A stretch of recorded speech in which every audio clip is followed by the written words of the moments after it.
কোরআনের চাইতে রোগ ব্যাধি দূর করার মতো পাওয়ারফুল ঔষধ আল্লাহ কোরআন ছাড়া জমিনে আর কোনো ঔষধ দেয় নাই।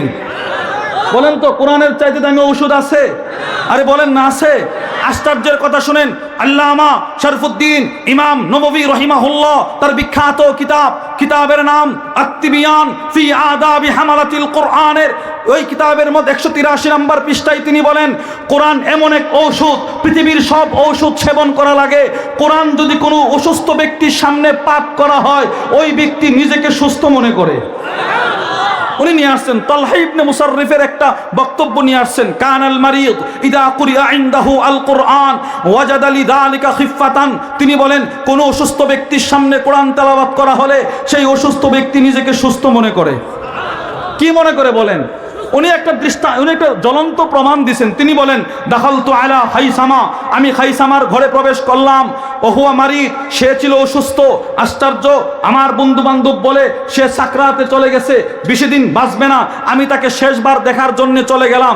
ওমা আশ্চর্য, গিয়ে দেখি না, ঠিক আছে, আমি গিয়ে দেখি কি জানেন, ফাকুলতু ইন্নী আরাকাল ইয়াউমা সালিহান আও দাহিকা, আমি তাকে গিয়ে দেখি সে সুস্থ, মুস্কি মুস্কি হাসতেছে। আরে সুবহানাল্লাহ বলেন না। আচ্ছা, উনি শুনছিলেন কি গুরুতর অসুস্থ, গুরুতর বুঝেন তো, খুব বেশি অসুস্থ। এবার তিনি আসছেন ইয়াদাতুল মারিদ করার জন্য, এসে দেখে সুস্থ, মুস্কি মুস্কি হাসে। আরে সুবহানাল্লাহ বলেন না।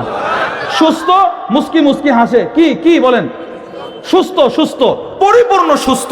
তিনি বলেন কি আশ্চর্য, শুনলাম তুমি অসুস্থ, হয়ে গেলে সুস্থ। এবার তিনি কি জবাবটা দিয়েছে শুনেন, ইমাম নববী লেখেন, এবার তিনি জবাব দে, কুরিআ ইনদি আল কোরআন, তুমি আসার আগে আমার কানের সামনে আমার পরিবারের একজন কোরআন তেলাওয়াত করেছে, আমি সুস্থ হয়ে গেছি। আচ্ছা এবার বলেন, আমি যদি অসুস্থ হয় আর আমার ছেলেটা যদি আমার কানের সামনে বসে বসে কোরআন তেলাওয়াত করত, আমাকে আল্লাহ তাআলা দুনিয়া ও আখিরাতের কি পরিমাণ রোগ থেকে মুক্তি দিত। কিন্তু আমার ছেলেটা কোরআন পড়বে কিভাবে, আমার মেয়েটা কোরআন পড়বে কিভাবে? আমি তো তাকে ওই জায়গায় দিয়ে রাখছি যেখানে ব্যাঙের ডাক আর বানরের নাচ শেখানো হয়। পৃথিবীর কোন রোগীর সামনে ব্যাঙের নাচ দিলে কোন রোগী সুস্থ হয় না। ঠিক না বিঠিক জোরে বলেন? এমন নজির পৃথিবীতে নাই, কোন রোগীর সামনে বানরের নাচ দিলে রোগী ভালো হয় না, বরঞ্চ রোগী এর বিব্রতকর অবস্থা হয়ে ওই সময় রোগী মারাও যাইতে পারে। কিন্তু এর বিপরীত, কোন রোগীর সামনে যদি কোরআন তেলাওয়াত করা হয়, রব হয়তো ওই রোগীকে সুস্থও করে দিতে পারেন। আমরা কি আমাদের মেয়েদেরকে ওইগুলো শেখাবো না কোরআন শেখাবো? কে কে কোরআন শেখাবেন নিয়ত করেন, বলেন ইনশাআল্লাহ। ইনশাআল্লাহ বলেন। এই যে আমাদের টঙ্গী ইস্তেমা চলতেছে, ইস্তেমার জোর গেছে ডিসেম্বরের 1, 2, 3, 4, 5 দিন জোর গেছে। জোরে একজন মুরব্বী বয়ান করছে, তিনি বলেন এক লোক তো, কোনো লোক যদি নিয়ত করে আমি আমার ছেলেটাকে হাফেজে কোরআন বানাবো, এবার লোকটা মারা গেছে, তো রব তাকে হাসরের ময়দানে হাফেজে কোরআনের বাবার মর্যাদা দিয়ে দিবেন। নিয়ত করা যায় না ভাই? কি ব্যাঙের নাচ শিখাবেন, বানরের নাচ শিখাবেন, কি শিখাবেন? পিছনের ভাইয়েরা বলেন কি শিখাবেন? জোরে বলেন কোরআন। আমরা কি শিখাবো? কোরআন। এবার শোনেন, গোটা কোরআন হচ্ছে ঔষধ। গোটা কোরআন কি? এবার মজার কথা শোনেন, গোটা কোরআন যেন একটা ঔষধের বক্স, আর এই বক্সের সব ফার্মেসি, আর এই ফার্মেসির সবচাইতে দামি ঔষধটার নাম হচ্ছে সূরাতুল ফাতিহা। কোন সূরা বলেন? এই ওষুধটা এতটাই দামি, রসুলকে যদি আপনি ডাক্তারের জায়গায় ধরেন, আমার নবী তো পৃথিবীর সকল সেক্টরের জন্য, প্রত্যেকটা সেক্টরে যেই লোকটা যেমন তার জন্য নবী ছিল সেই আদর্শ ছিল কিনা বলেন? পৃথিবীর সমস্ত ডাক্তারের জন্য আমার নবী ছিল ডাক্তার, কারণ আল্লাহ তো আপনাকে এমন একজন নবী দিয়েছে। আল্লাহু আকবার। জগৎ বিখ্যাত আলেম আল্লামা আব্দুল ফাত্তাহ আবু গুদ্দা রাহিমাহুল্লাহ তার বিখ্যাত কিতাব সফহাত মিন সাবরিল উলামা আলা শাদাইদিল ইলমি ওয়াত তাহসিলের মধ্যে লেখেন, মা জামা আল্লাহুল খায়রা কুল্লাহু লি আহাদ ইল্লা লিন নবী সাল্লাল্লাহু আলাইহি ওয়াসাল্লাম। দুনিয়া আখিরাতের, সূর্যের, চাঁদের, দিনের, রাতের, বিকেলের, সকালের যত ধরনের কল্যাণ ছিল আল্লাহর কাছে, সব কল্যাণ একসাথে আল্লাহ তাআলা কোন নবীকে দেয় নাই, শুধুই মাত্র আমার নবীকে দান করছে। শুধুই মাত্র আমার নবীকে দান করছে, আমার নবীকে, শুধু আমার নবীকে দান করছে। এজন্য আমার রসুল প্রতিটা সেক্টরে যে যেমন, তার জন্য আমার নবী তেমন। এবার রসুল যেন এক ডাক্তার, রসুল যেন কোরআন নিয়ে বলে এই কোরআনের সবচাইতে আজম ঔষধ হচ্ছে সূরাতুল ফাতিহা। আজম মানে কি? সবচাইতে মর্যাদাবান। আজম কি? এটা আমাদের মুখের তর্জমা। আমাদের হযরত ওয়ালা হাকিমুন নফস আরিফ বিল্লাহ আল্লামা মুফতি মুশতাকুন নবী আল কাসিমি হাফিজাহুল্লাহ, হুজুর খুব সুন্দর, আমি হুজুরের জবান থেকে একাধিকবার শুনেছি। হুজুর বলেন কিছু শব্দ আছে, আজম, আলা, আসসামাদ, আজিম, এই শব্দগুলোর তর্জমা আমাদের মুখে করা সম্ভব না, তবে আজম শব্দ অনেক ভারী শব্দ।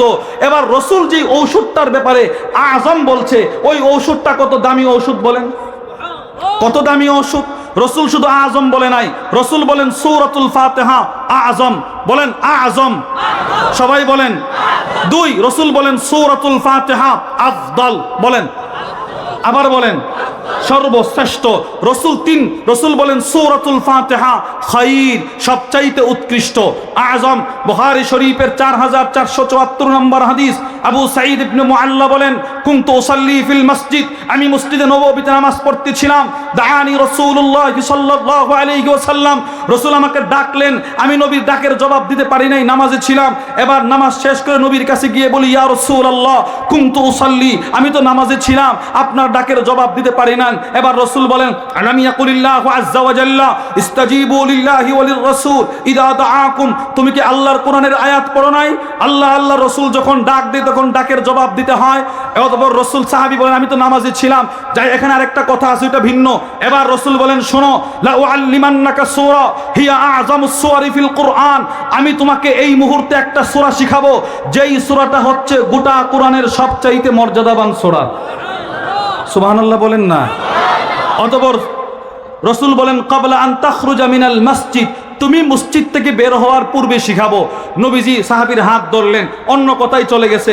এবার মসজিদ থেকে বের হয়ে যাবে, সাহাবী বলে, ওগো আল্লাহর রসুল, আলাম তাকুল, আপনি কি বলেন না আমাকে একটা সূরা শেখাবেন সবচাইতে দামি? তো রসুল বলেন, হ্যাঁ, সূরাটির নাম হচ্ছে সূরাতুল ফাতিহা। তাহলে এটা হচ্ছে আজম। নবীজি বলছেন এবার আফদল। সহিহুল জামের 1125 নম্বর হাদিস, আল্লাহর রাসূল বলেন, আফদলুল কুরআন আলহামদুলিল্লাহি রাব্বিল আলামিন, কোরআনের সর্বশ্রেষ্ঠ সূরা হচ্ছে সূরাতুল ফাতিহা। 3, সূরাতুল ফাতিহাকে রাসূল খায়র বলছেন, খায়র, ভালো, ভালো, উৎকৃষ্ট। আল্লামা ইবনে কাসিরের বিখ্যাত তাফসীরের কিতাব উমদাতুত তাফসীরের মধ্যে নিয়ে আসছেন, হযরত জাবের বলেন, ইনতাহাইতু ইলা রাসূলিল্লাহি সাল্লাল্লাহু আলাইহি ওয়াসাল্লাম, হযরত জাবের বলেন, আমি আল্লাহর নবীর কাছে গেলাম। ফাকুলতু আসসালামু আলাইকা ইয়া রাসূলুল্লাহ, আমি আল্লাহর রাসূলকে গিয়ে সালাম দিলাম, সালাম। ফালাম ইয়ারুদ্দা আলাইয়া, নবীজি আমার সালামের জবাব দিলেন না। 3 বার সালাম দিলাম, নবীজি 3 বার আমার সালামের জবাব দিলেন না তো না। এবার ফানতালাকা ইয়ামশি ওয়া আনা খালফা, নবীজি সালামের জবাব না দিয়ে নবীজি হেঁটে হেঁটে চলে যাচ্ছে, আমি নবীজির পিছনে পিছনে হাঁটতেছি। হাত্তা দাখালা রাহলা, নবীজি ঘরে প্রবেশ করছে। ফাদাখালতু আনা আল মসজিদ, আমি মসজিদে নববীতে প্রবেশ করলাম। ফাজালাস্তু কাইবান হাজিনা, আমি চিন্তিত পেরেশানির সাথে মসজিদে নববীতে বসে রইলাম। বসে আছি আর ভাবতেছি, হায় রে, রসুল বোধহয় আমার উপরে কষ্ট, এজন্য নবীজি আমার সালামের জবাব দিলেন না। ফাখারাজ আলাইকা রাসূলুল্লাহ, আমি টেনশন করতে করতে নবীজি আমার কাছে আসছে, এসে বলে, ওয়া আলাইকাস সালাম ওয়া রাহমাতুল্লাহ, ওয়া আলাইকাস সালাম ওয়া রাহমাতুল্লাহ, ওয়া আলাইকাস সালাম ওয়া রাহমাতুল্লাহ। জাবের বলেন, আমি তো কয়েক মিনিট পূর্বে নবীরে 3 সালাম দিছি, রসুল আইসা আমারে 3 বার জবাব দিছে। আর আমাদের অনেকে এমন আছে, 1000 সালাম দিলেও তার কাছ থেকে জবাব পাওয়া যায় না। না ভাই, এটা করা উচিত নয়, এটা করা উচিত নয়।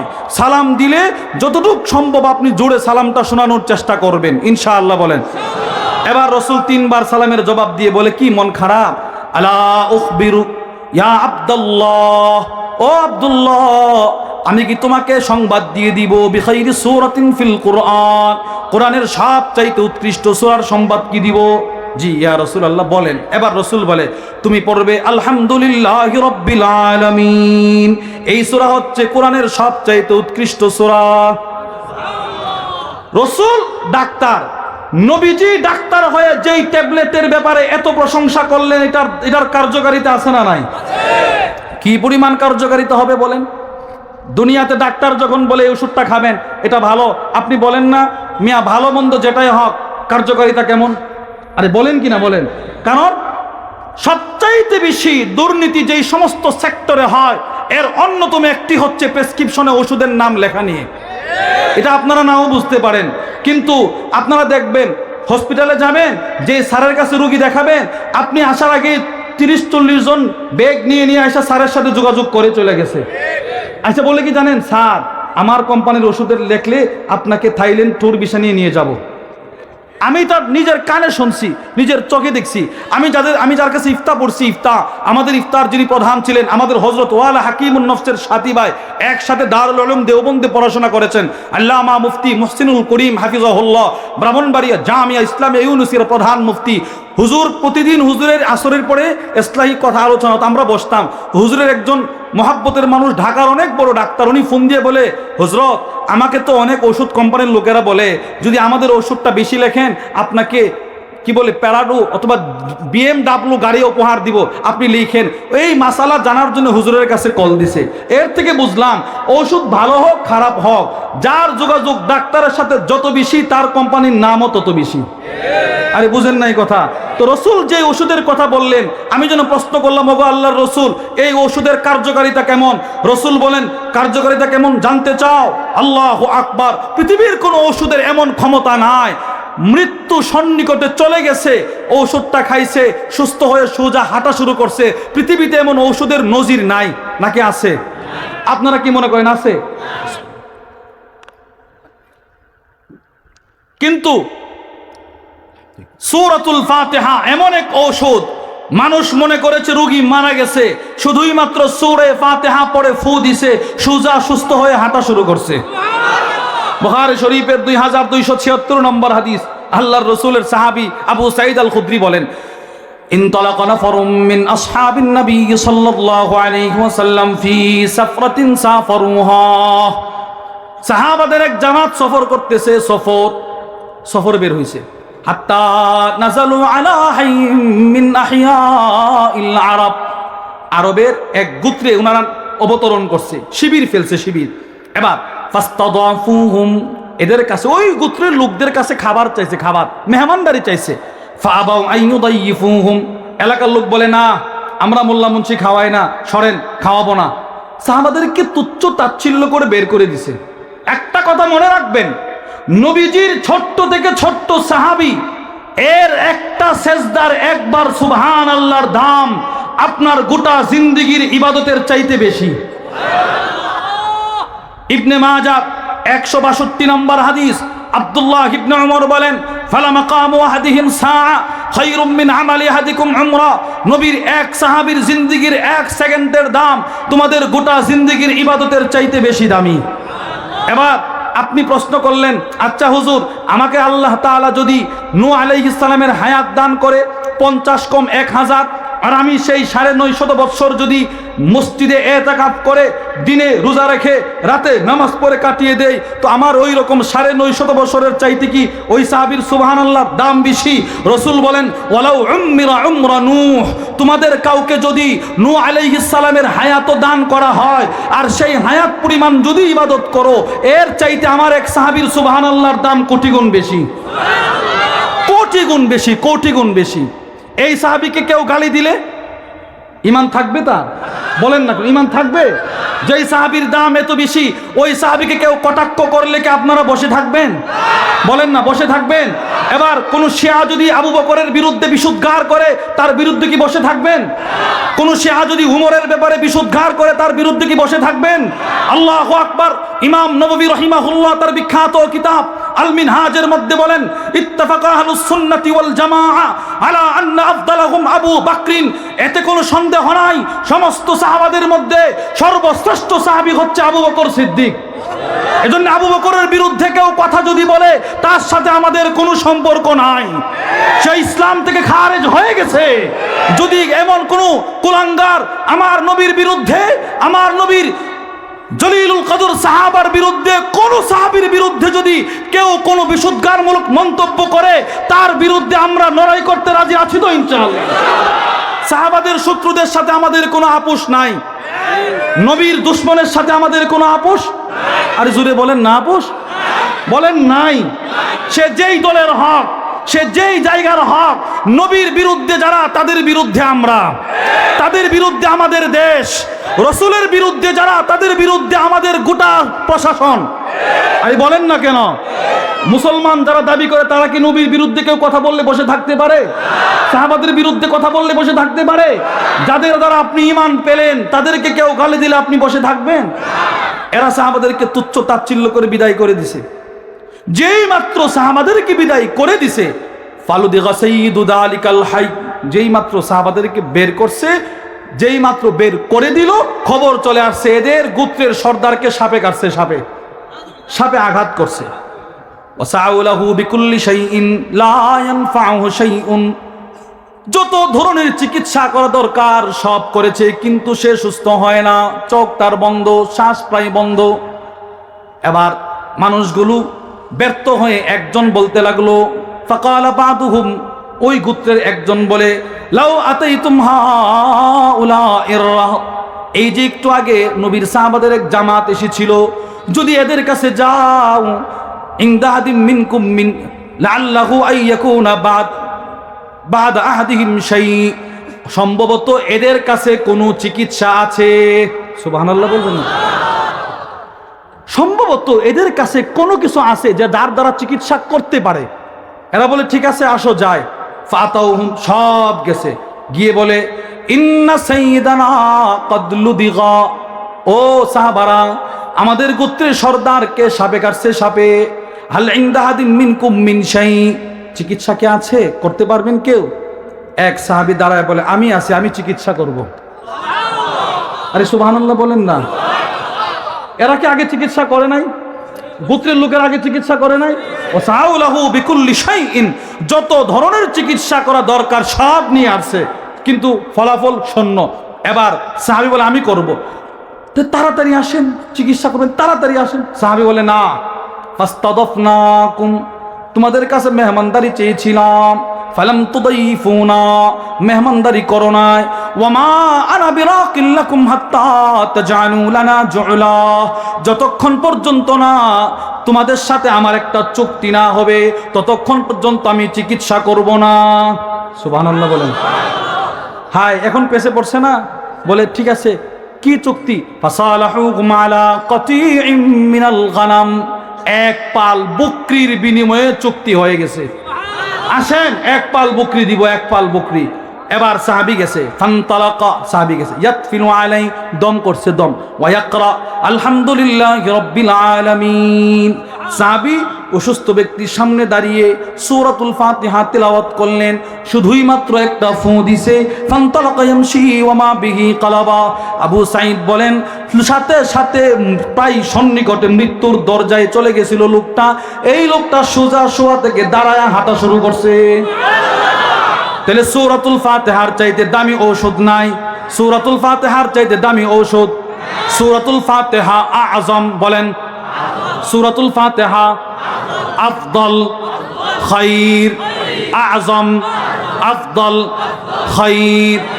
কিভাবে আপনি আগে সূরাতুল ফাতিহার দ্বারা চিকিৎসা না করে ডাক্তারের কাছে চলে যান? আল্লামা ইবনুল কাইয়িম আল জাওজিয়া লেখেন, মাকাস্তু বিমাক্কা, ওনার কিতাব আদ-দাওয়াত দাওয়ার মধ্যে লেখেন, মক্কায় গেছি, মক্কায় তাতারিনি আদাওয়া, চতুর্দিক থেকে রোগ আমাকে আক্রমণ করেছে, যত ধরনের রোগ ছিল আমার সবগুলো ঝাঁপায়া ধরছে। ওয়ালা আজিদু তাবিবা, ডাক্তারও পায় না, ওয়ালা দাওয়া, ওষুধও পায় না। এবার তিনি বলেন, ফাকুনতু উআলিজু নাফসি বিল ফাতিহা, আমি এবার সূরাতুল ফাতিহা পড়ে নিজেই চিকিৎসা শুরু করে দিলাম। ফাআরালাহা তাসীরান আজীবা, সূরা ফাতিহা পড়ে চিকিৎসা শুরু, আমার রোগ ব্যাধি দূর হতে দেরি করে নাই। তাহলে সূরা ফাতিহার চাইতে দামি ঔষধ নাই? দামি ঔষধ বলেন, দামি ঔষধ। তাহলে সর্বপ্রথম অসুস্থ হলে কি করবেন? আচ্ছা, এখন থেকে অসুস্থ হলে ডাক্তারের কাছে আমি জানি, আমি বললেও যাবেন, না বললেও যাবেন। প্রথমত আল্লাহর কোরআনের উপরে পূর্ণাঙ্গ বিশ্বাস রেখে প্রথমে দুরূদ শরীফ, এরপরে দুরূদ শরীফ, মাঝখানে সূরাতুল ফাতিহা পড়ে পূর্ণ ইয়াকিনের সাথে যদি পারেন 2 রাকাত নামাজ পড়ে নিজের শরীরে নিজে দম করবেন, ইনশাআল্লাহ সুস্থ হয়ে যাবেন। আমি আমাদের এলাকা থেকে, আমার মাদ্রাসার এলাকা থেকে 53 জনের এক জামাত নিয়ে ইস্তেমার মাঠে আসছি। 3 জন সাথী জ্বর উঠছে, জ্বর। এরা বলে হুজুর ওষুধ আনতে যাব। আমি কি যাবেন? যে যেই ভিড়, এই বছর অনেক ভিড় হচ্ছে, ছাত্র নাই এরপরেও অনেক ভিড়, আলহামদুলিল্লাহ বলেন। আজকে এত মানুষের ভিড় শুধুই মাত্র জোহরের নামাজ। কোন সময় ইস্তেমার মাঠে যারা যেই খিত্তায় থাকে এখান থেকে এক কাতার অগ্রসর হয় না, এমন নজির কখনো হয় নাই। অগ্রসর হতে হয়, হয়তো হয় কিনা বলেন? আরে বলে না ভাই, সামনের কাতারে আসেন, বলে কিনা ভাই? আজকেই জোহরের নামাজটা এমন গেছে, আমার মনে হয়েছে কেউ সামনের কাতারে যাওয়ার প্রয়োজন হয় নাই। আলহামদুলিল্লাহ বলেন না কেন? সারা পৃথিবী দেখতেছে কোনটা হক, সারা পৃথিবী দেখতেছে কোনটা হক। এবার তো ছাত্র না, এবার তো দেখো না আল্লাহর বান্দারা চতুর্দিক থেকে উলামাদের আহ্বানে কিভাবে চলে আসছে। আলহামদুলিল্লাহ বলেন না কেন? জোরে বলেন আলহামদুলিল্লাহ। তো 3 জনের জ্বর। আমি বললাম ভাই চিকিৎসা করবেন করেন, আমি আপনাকে একটা হাদিস শোনায় দিই। এই হাদিসটা বলে বললাম আপনি সূরাতুল ফাতিহাটা পড়বেন, আগে দুরূদ পড়বেন, পরে দুরূদ পড়বেন, নামাজে বিছানায় বসে পড়েন, আল্লাহ পাক সুস্থ করতে পারে। বিশ্বাস করেন, যিনি সবচাইতে অসুস্থ ছিলেন, রাতে পরে ঘুমিয়েছে, ফজরের পরে বলে হুজুর আমি সুস্থ হয়ে গেছি। আমরা কি এটা আমল করতে পারি না ভাই? ইনশাআল্লাহ বলেন, বলেন না ইনশাআল্লাহ? ইনশাআল্লাহ বলেন। এরপরে হাদিস, এরপরে কি? হাদিস দ্বারা চিকিৎসা করার 2টা অর্থ। এক, আমাদের কিছু বুজুর্গ এমন ছিলেন, আল্লামা খতিবে বাগদাদি আবু বকর আল বাগদাদি রাহিমাহুল্লাহ তার বিখ্যাত কিতাব শারাফু আসহাবিল হাদিসের মধ্যে নিয়ে আসছেন।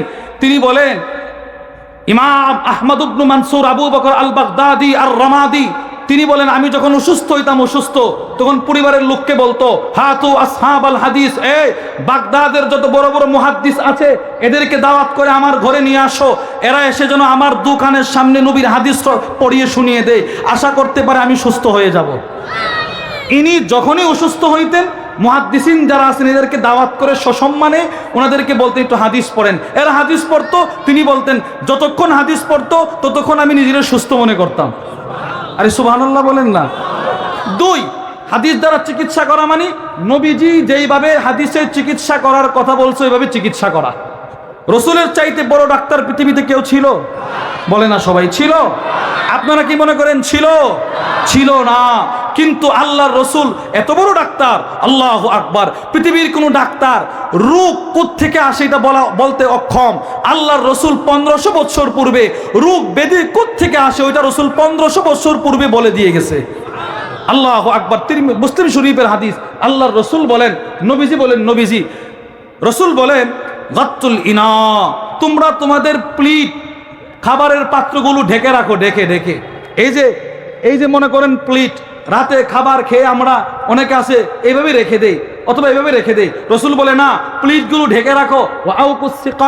পান পাত্র, গ্লাস, জগ যেগুলো আছে ওইগুলো তোমরা ঢাকনা দিয়ে ঢেকে রাখো অথবা উল্টিয়ে রাখো।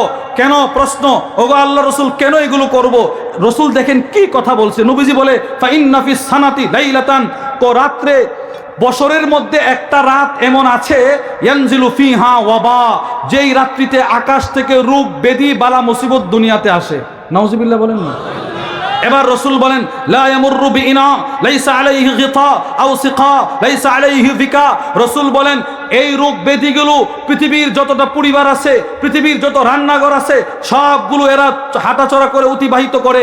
যেই রান্নাঘরের খাবারের পিঠগুলো উদম থাকে, উন্মুক্ত থাকে, জগগুলো উন্মুক্ত থাকে, রোগ ব্যাধিগুলো সেই প্লেট আর সেই জগে বাসা বেঁধে ফেলে। এবার পরের দিন সকালে যারা খায় তারা অসুস্থ হয়ে যায়। দেখছেন নবীজি কোথায় কোথায় আমাদেরকে সতর্ক করে দিছে। পৃথিবীর কোন ডাক্তার আজ পর্যন্ত এই কথা বলছে? আরে বলে না, বলছে নাকি? ডাক্তাররা সর্বোচ্চ বললে কি বলে, এখন তো ঠান্ডা, একটু সর্দি থাকবে, বলে কি না বলেন? তো রসুল বললেন একটা রাত এমন আছে যেই রাতে এই রোগ ব্যাধি আসে। রাতটা কোনটা এটা নবীজি বলে নাই। যদি আপনি উন্মুক্ত রাখেন আর অসুস্থ হয়ে যান, তো রসুলের চিকিৎসা পদ্ধতি অনুযায়ী যদি আপনি চিকিৎসা করেন তো রব আপনাকে সুস্থ করে দিবে। এবার চিকিৎসা বলেন আলহামদুলিল্লাহ। আমাদের হযরত ওয়ালা হাকিমুন নফস আরিফ বিল্লাহ আল্লামা মুফতি মুশতাকুন নবী কাসিমি হাফিজাহুল্লাহ হুজুর চলে আসেন ইনশাআল্লাহ। হুজুর আমাদেরকে নিয়ে গুরুত্বপূর্ণ আলোচনা করবেন ইনশাআল্লাহ। 1 নম্বর পদ্ধতি, নবীজি বলেন তোমরা কালো জিরা খাইবা, কালো জিরা। মুসলিম শরীফের হাদিস, আল্লাহর রসুল বলেন ইন্না ফিল হাব্বাতিস সাউদা শিফাআম মিন কুল্লি দা। নবীজি বলেন কালো জিরায় আল্লাহ তাআলা সব রোগের ওষুধ রেখে দিয়েছেন। এক নাম, আমি খুব সংক্ষেপে বলে দিই, হুজুর চলে আসছেন। 2 নাম্বার, আল্লাহর রসুল বলেন মধু পান করবা, মধু, খাঁটি মধু যদি কেউ পান করে তো এটার মধ্যেও সুস্থতা আছে। আল্লাহর রসুল বলেন, নবীজি আশিফা ফি সালাসা, রসুল বলেন সুস্থতা 3 জিনিসে, এর মধ্যে একটা হচ্ছে শারবাতে আসাল, মধুপানের মধ্যে। এবার পৃথিবীর কোনো ডাক্তারের কাছে আপনি যখন যাবেন, ডাক্তার আপনাকে ওষুধ দিলে আপনি নিশ্চয়ই প্রশ্ন করবেন কিভাবে খাবো, নিয়ম বলে দেন। রসুল বলেন, ইবনে মাজার হাদিস, রসুল বলেন মান লাইকাল আসাল সালাসা গাদাওয়াত কুল্লা শাহরিন লাম ইউসিবহু আযীমুম মিনাল বালা। নবীজি বলেন আমার কোন উম্মত যদি প্রত্যেক মাসে 3 দিন সকালে মধু চেটে চেটে খায় তো বড় ধরনের কোনো বালা মুসিবত, রোগ ব্যাধি তাকে আক্রান্ত করতে পারবে না। 3 নাম্বার, আজওয়া খেজুরটা, এটা সংগ্রহে রাখার চেষ্টা করবেন, ওইটা খাবেন ইনশাল্লাহ, এটার মধ্যেও রসুল বলেন সুস্থতা আছে। নবীজি বলেন আল আজওয়া মিনাল জান্নাহ, আজওয়া হচ্ছে জান্নাতের সাদৃশ্য ফল। এবার রসুল বলেন ওয়াফিহা শিফা, এটার মধ্যেও আছে সুস্থতা। 4 নাম্বার মেসওয়াক। ভাই 4 নাম্বার কি বলেন? মেসওয়াক। রসুল বলেন মেসওয়াকের অনেক উপকার, এর মধ্যে একটা হচ্ছে ইউসলিহুল মিদা, পাকস্থলী সুস্থ রাখে, মারি মজবুত রাখে। সবচেয়ে বড় কথা হচ্ছে আপনি জমিনে যতক্ষণ মেসওয়াক করবেন, ইয়াহমাদুল মালাইকা, আরশে আজিমে ফেরেশতারা আপনার প্রশংসা করবে, আল্লাহ তাআলা সন্তুষ্ট হবেন। 5 নাম্বার সদকা করা, সদকা, সময়ে সময়ে কিছু সদকা করা। রসুল বলেন তোমরা সদকার মাধ্যমে রোগীদেরকে চিকিৎসা করো। ছোট্ট একটা কথা বলে শেষ করে দেই, আল্লামা শামসুদ্দিন যাহাবী রাহিমাহুল্লাহ ওনার কিতাব সিয়ার ওয়া আলামিন নুবালার মধ্যে নিয়ে আসছেন, আব্দুল্লাহ ইবনুল মুবারকের কাছে এক ব্যক্তি আসছে যার 7 বছর যাবত যার হাঁটু থেকে রক্ত খনন হতে হতে লোকটা জীর্ণ শীর্ণ হয়ে গেল, দাঈফ, দুর্বল হয়ে গেছে। এবার তিনি বলেন আব্দুল্লাহ ইবনুল মুবারকের কাছে এসে বলে, ওগো আব্দুল্লাহ ইবনুল মুবারক, সাআলতুল আতিব্বা ফালাম আনতাফি, আমি অনেক ডাক্তার দেখিয়েছি কিন্তু আমার কোনো উপকারে আসে নাই, আপনি একটা চিকিৎসা দেন। তো তিনি বললেন তুমি যাও, ওয়াহফির বিগরা ফি মাকানিন ইয়াহতাজুন নাসু ফিহি ইলাল মা, তুমি তোমার এলাকায় গিয়ে এমন একটা জায়গায় সদকার নিয়তে একটা কুয়া খনন করবে যেখানে মানুষের পানির প্রয়োজন খুব বেশি হয়। লোকটা চলে গেল, এবার লোকটা পানির কুয়া নির্মাণ করে দিল। তো আব্দুল্লাহ ইবনুল মুবারক বলে দিয়েছিলেন ফাইন্নী আরজু আন তানবুআ হুনাকা আইনুন ওয়া ইউমসিকু আনকাদ দাম, আমি আশা করি তুমি যখন কুয়া বানিয়ে দিবে, তোমার কুয়া থেকে যখন পানি উঠবে, আমি আশা করি ওই দিক দিয়ে তোমার রক্তও বন্ধ হয়ে যাবে। ফাআলা, লোকটি তাই করলো। ফাবারাআ বিইذনিল্লাহ, আল্লাহ তাআলার ইচ্ছায় লোকটি সুস্থ হয়ে উঠলো। তাহলে ভাই সদকার মাধ্যমে চিকিৎসা করা, আল্লাহ আমাদের সকল